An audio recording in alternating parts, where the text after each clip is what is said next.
Behnam, good to have you on the program here. What do you make of news there have been arrests by the Iranians in terms of who might have been responsible for the crash? Well, great to be back with you. It depends. We're waiting to see who actually would be arrested.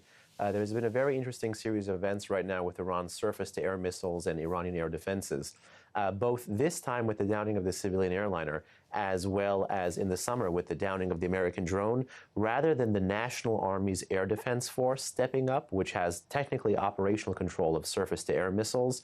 The Islamic Revolutionary Guard Corps Aerospace Force both took the credit last summer and is now taking the blame this January. So that may tell us something about how the regime is dispersing some of these interesting missiles that do have the capability to take down drones and planes.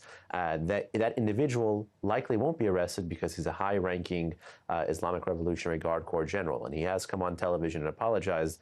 But in my view, this is way too little and way too late. Yeah, so are we talking about scapegoats here in this investigation, these arrests, and the possibility of a special court to investigate what happened?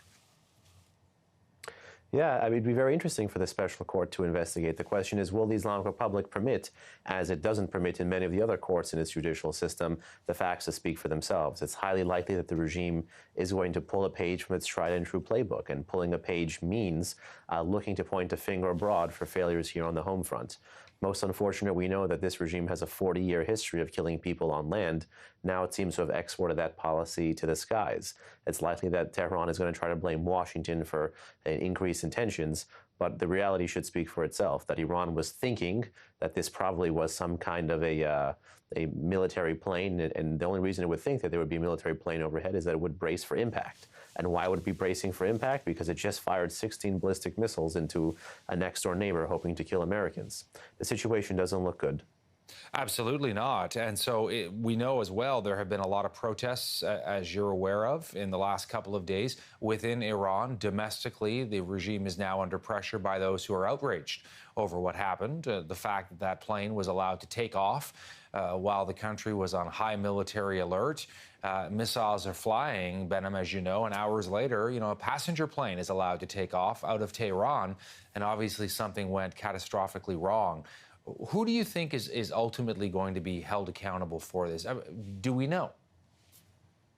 It's likely we won't know the names, and if the names do come up in press reporting in this trial that you mentioned, or in this hearing you mentioned, this special investigation, it could be low rank and file individuals who under hysteria could have taken the action. We don't know, but it's clear that there's a command and control in place, and whatever happens as a result of that investigation, it's clear that the ultimate individuals who drove the crisis, who brought about the propitious conditions for some armchair officer to have hysteria, such as the commander of the Islamic Revolutionary Guard Corps Aerospace Force, or the commander-in-chief of the country, the supreme leader, Sayyid Ali Khamenei, it's clear that those individuals likely won't be facing any kind of investigative court case against them. And that's why you continue to see a vast chasm in the country, the state on one side and the street on the other. And for many years, this chasm is going to continue to grow. Yeah, so let me ask you about that before we go. Let's dig a little deeper into the domestic protests we're seeing here, including the fact that the Iranians, Behnam, as you know, the regime firing live ammunition into the crowds, injuring people, if not worse, as a result of this, and these people simply demanding transparency and answers from their own government, which originally tried to cover up their responsibility, then reluctantly, under a lot of international pressure, admitted, yes, we were the ones that fired the missiles. But it's because of the United States. Yeah, it's a most unfortunate situation, and your heart goes out for the Iranian people who continue to risk life and limb to use every opportunity, whether driven by a domestic economic crisis, a domestic political crisis, or even a tragedy that may or may not have had a foreign component based on what the Islamic Republic is saying. They're using every opportunity to signal dissatisfaction with the regime, and they continue to pay the highest price for it in terms of blood, in terms of life, in terms of livelihood.